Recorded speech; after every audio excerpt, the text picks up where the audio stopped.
Merienda tayo, guys. Let's merienda. Merienda tayo, guys. Ang memeriendahin natin ay Big Bites ng 7-Eleven. Pantawid gutom ko to nung college ako eh. Actually hanggang ngayon. Sarap kasi nito. Ay, gagi, sira na yung tinapay niya. Let's eat. Oh, wala na. Finish na sa nanay. Finish.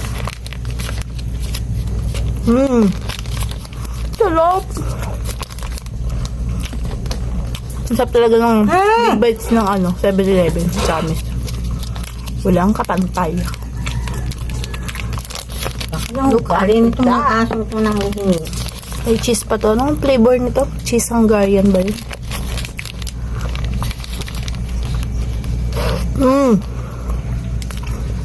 Yummers. Sarap eh.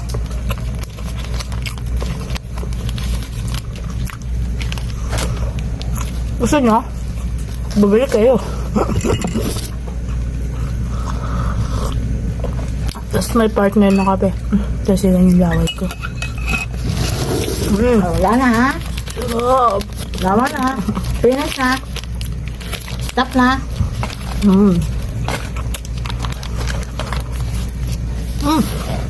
Sarap. Sino mahilig sa hotdog at hotdog? Sino mahilig dyan sa Big Bites ng 7-Eleven?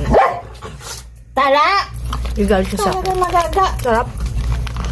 Nanghihingi pa talaga eh. Sarap. Hinatian na nga kita eh.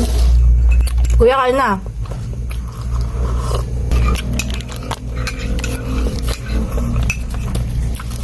Sarap. Di ba nangihingi. Pero kaya siya masarap kasi steam siya. Nangihingi ang mga doggy. Pagkakain ka, gusto na rin niya.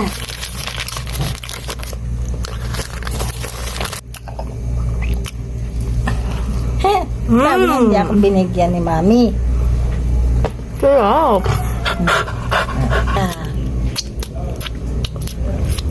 Sarap. Walang kupas ang hotdog bites. Walang kupas ang Big Bites ng 7-Eleven. Sarap.